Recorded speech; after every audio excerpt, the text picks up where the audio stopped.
नमस्कार दोस्तों, आपका एक बार फिर से स्वागत है हमारे इस चैनल पे।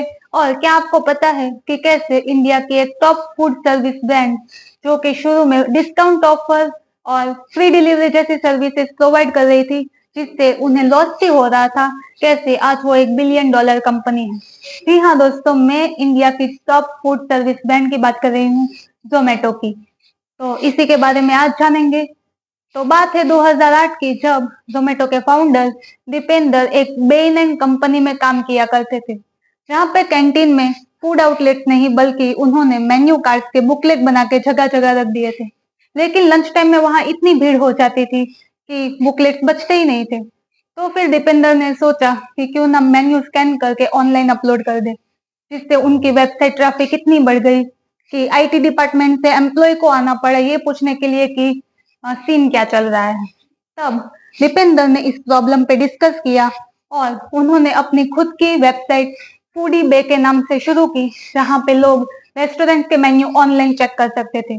और इसके कन्वीनियंस के चलते बहुत ही जल्द ये वेबसाइट पॉपुलर भी हुई। लेकिन इसके नाम को लेकर लीगल इश्यूज के चलते इन्होंने अपनी फूडी बे वेबसाइट को रीब्रांड किया जोमेटो के नाम से। और जब इन्होंने फूड डिस्कवरी बिजनेस शुरू किया, तब इन्होंने नोटिस किया कि लोगों की डिमांड आ रही है, उन्हें कुछ ऐसा चाहिए जिससे वो अपने घर में कंफर्ट में रहकर खाना ऑर्डर कर सके। और जोमेटो ने इसी चीज को ध्यान रखा और थर्ड पार्टी एप्स जैसे कि डिलीवरी और ग्रैब के साथ पार्टनरशिप की, जिससे उन्होंने फूड सर्विस बिजनेस शुरू किया। और 2017 में इन्हीं एक थर्ड पार्टी ऐप थी रनर, जिनको जोमेटो ने खरीद लिया और इसी से अपना खुद का सर्विस मॉडल बनाना शुरू किया। लेकिन उनके लिए चैलेंज की बात ये थी कि लोगों को उनकी फूड सर्विस ऐप का आदी कैसे बनाए। और उन्होंने कुछ ऐसी स्ट्रेटेजी अपनाई जिससे बहुत ही जल्द लोग इनकी ऐप यूज करने लगे और बहुत ही जल्द लोगों को इनकी आदत पड़ गई। तो चलिए जानते हैं वो स्ट्रेटेजी। तो पहली स्ट्रेटेजी है फोकस ऑन कस्टमर एक्विजिशन।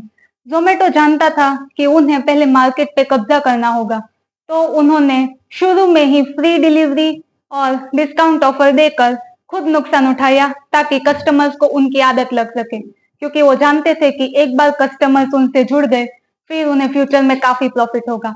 दूसरा है ब्रांडिंग एंड ह्यूमर।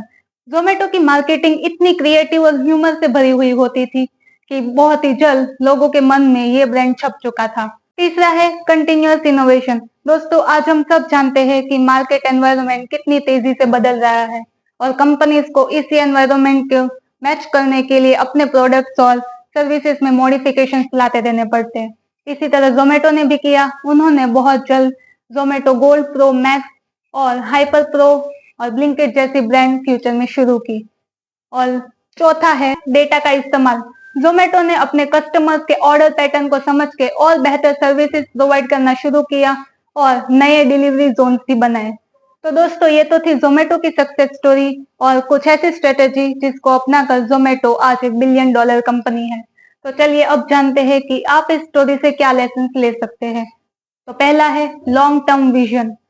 दोस्तों, किसी भी कंपनी को सफलता के लिए शुरू में कोई ना कोई छोटा सा लॉस तो उठाना ही पड़ता है। अगर आपका विजन बड़ा है तो पेशेंस रखें और अपने कस्टमर बेस को स्ट्रांग बनाने की ट्राई करें। दूसरा है एडजस्ट। समय के साथ साथ बदलते मार्केट एनवायरनमेंट के साथ अपने प्रोडक्ट्स में चेंजेस लाने और नई अपॉर्चुनिटीज अपनाने से ना डरे। याद रखें, risk taking is the biggest की फॉर सक्सेसफुल बिजनेस। और तीसरा है कस्टमर्स की आदत। दोस्तों, किसी भी सक्सेसफुल बिजनेस का सबसे जरूरी पॉइंट होता है अपने कस्टमर्स को अपने सर्विस या प्रोडक्ट का आदी बनाना, जिससे जब भी किसी प्रोडक्ट का नाम आए तो सबसे पहला ध्यान कस्टमर को दिमाग में आपके ब्रांड का हो। तो दोस्तों, ये स्टोरी हमें ये बताती है कि आज के दौर में मार्केट शेयर अक्सर शॉर्ट टर्म प्रॉफिट से ज्यादा मायने रखते हैं। तो हमें कमेंट में जरूर बताएं कि जोमेटो की ये सक्सेस स्टोरी से आपने क्या सीखा। मिलते हैं आपको अगली वीडियो में नए टॉपिक के साथ। धन्यवाद।